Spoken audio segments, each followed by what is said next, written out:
வணக்கம் friends, welcome to Chettinad cooking channel. இந்த வீடியோவில் நான் வந்து செட்டிநாடு ஸ்டைல் ஸ்பெஷல் மீன் குழம்பு எப்படி செய்கிறதுன்னு தான் சொல்ல போகிறேன். ஸோ வாங்க பார்க்கலாம் மீன் குழம்பு ரெசிபி.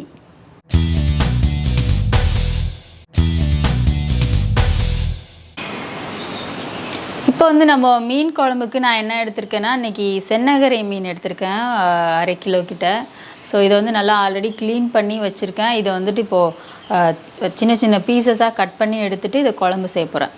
ஸோ மீன் குழம்புக்கு தேவையான மீன் ஆல்ரெடி எடுத்தாச்சு. அதுக்கு வந்து இந்த அளவு புளி எடுத்துக்கிறேன். முதல்ல ஒரு பெரிய எலுமிச்சை சைஸ் அளவுக்கு புளி எடுத்துகிட்டு இதை வந்து அரிசி களைஞ்ச தண்ணியில் நான் ஊற வச்சு கரைச்சி எடுத்துக்க போகிறேன். அப்போனா வந்து நல்ல டேஸ்ட்டாகவும் திக்காகவும் இருக்கும் குழம்பு. ஸோ இப்போ புளி தண்ணி கரைச்சி எடுத்தாச்சு. இதுக்கு தேவையான மிளகாய் தூள் வந்து நம்ம இப்போ சேர்க்க போகிறோம். நான் வந்து 3 டேபிள் ஸ்பூன் மிளகாய் தூள் எடுத்திருக்கேன். ஸோ அதை வந்து இதில் கலந்துக்கிறேன். அதுக்கப்புறமா 1 டேபிள் ஸ்பூன் கிட்ட மஞ்சள் தூள் எடுத்திருக்கேன். அதையும் இதில் சேர்த்துக்கிறேன். இப்போ வந்துட்டு 2 டேபிள் ஸ்பூன் உப்பு எடுத்திருக்கேன். தேவையான அளவு உப்பு எடுத்துக்கோங்க. இப்போதைக்கு நான் 2 எடுத்திருக்கேன். அதுக்கப்புறம் பத்தலைன்னா நான் ஆட் பண்ணிப்பேன். ஸோ 2 டேபிள் ஸ்பூன் உப்பு சேர்த்துட்டு இது எல்லாத்தையும் நல்லா மிக்ஸ் பண்ணி விட்டுறலாம். இதை வந்து நல்ல ஒரு குழம்புக்கு வந்து கரைச்சி எடுத்துக்கலாம். இந்த மாதிரி கரைச்சி விட்டு வைக்கும்போது நல்லாயிருக்கும் குழம்பு.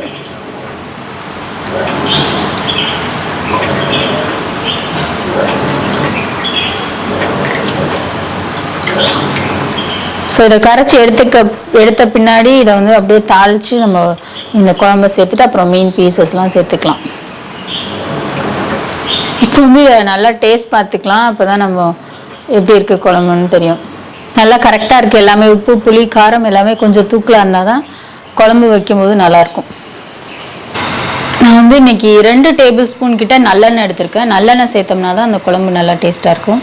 ஸோ 2 டேபிள் ஸ்பூன் நல்லெண்ணெய் சேர்த்துட்டு எண்ணெய் நல்லா சூடாகட்டும். 1 டீஸ்பூன் வெந்தயம் சேர்த்துக்கிறேன் இது கூடவே. அதுக்கப்புறமா 1 டீஸ்பூன் சோம்பு. இப்போ வந்துட்டு சோம்பு வெந்தயம் நல்லா பொரிஞ்சிருச்சு.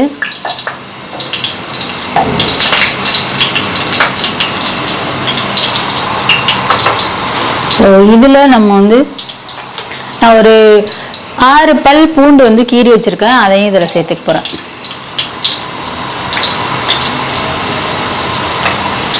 பூண்டு சேர்த்துட்டு நல்லா ஒரு வச்சு கிண்டி விட்டுருவோம்.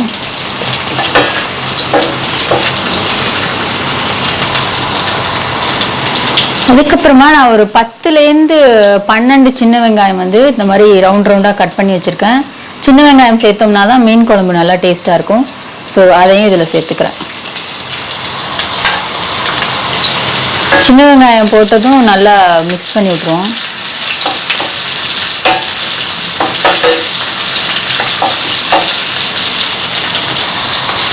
இப்போ தான் நான் கருவேப்பிலை சேர்க்க போகிறேன். முன்னாடியே சேர்த்தா வெடிக்கும், அதனால் இப்போ சேர்த்துக்கிறேன் கருவேப்பிலை.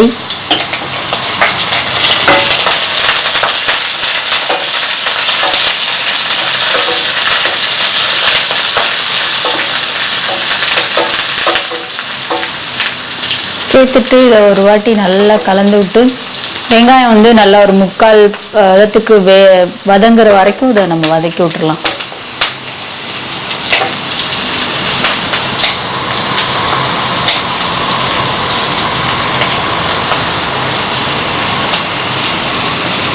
ஸோ வெங்காயம் வந்து நல்லா வதங்கி வந்துருச்சு. இதுக்கு இந்த ஸ்டேஜில் நான் வந்து 2 தக்காளி எடுத்து வச்சுருக்கேங்க, சின்ன சின்னதாக கட் பண்ணி. அதனால் 2ஐயும் சேர்த்துக்கிறேன்.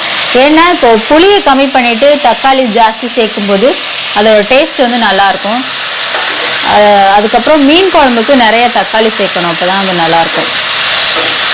ஸோ நான் வந்து 2 தக்காளி கட் பண்ணி வச்சுருக்கதை அதில் சேர்த்துட்டு தக்காளி நல்லா வதங்கணும். வதங்குற வரைக்கும் நம்ம வதக்கி விட்டுக்கலாம். நம்ம உப்பு ஆல்ரெடி மசாலாவில் சேர்த்துட்டோம் இல்லையா குழம்பு கரைக்கும் போதே, அதனால் இங்கே சேர்க்க வேண்டாம், பார்த்துக்கிட்டு அப்புறமா சேர்த்துக்கலாம் கடைசியாக. ஸோ இதை நல்லா நான் இப்போ வதக்கிக்கிறேன். ஓகே, இப்போ தக்காளி நல்லா வதங்கி வந்துருச்சு. இந்த ஸ்டேஜில் நம்ம ஏற்கனவே கரைச்சி வச்சுருக்க குழம்பை வந்து நம்ம இதில் சேர்த்துட போகிறேன். சேர்த்துட்டு இதை வந்து நல்லா ஒரு 20 நிமிஷத்துக்கு கொதிக்க விட்டுறலாம். அதுக்கப்புறமா நம்ம மீனை சேர்த்துக்கணும். ஏன்னா மிளகாப்பொடியோட பச்சை வாசம் எல்லாம் போற வரைக்கும் இதை நல்லா கொதிக்க வச்சிருக்க போறேன். ஸோ வந்துட்டு இப்போ மூடி போட்டு கொதிக்க வைக்க போறேன்.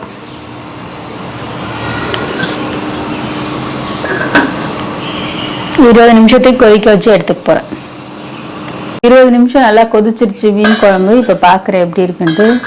எண்ணெயெல்லாம் மேலே வந்து நல்லா மிளகாப்பொடி பச்சை வாசம்லாம் போய் சூப்பராக வந்துருச்சு. குழம்பு ரெடி ஆயிடுச்சு. நல்லா திக்காக இருக்குது.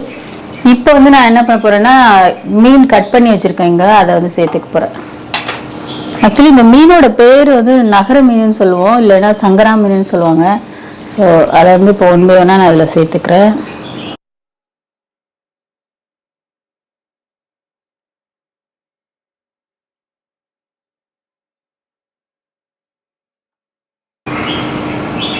சேர்த்துட்டு இப்போ வந்து இதை நல்லா கலந்து விட்டுக்கலாம்.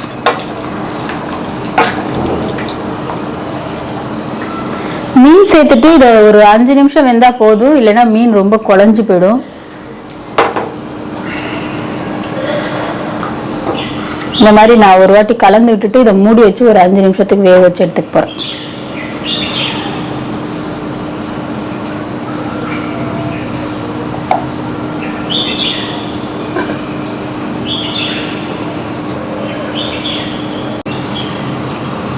ஸோ ஃபைனலி நம்மளோட மீன் குழம்பு நல்லா வெந்து வந்துருச்சு.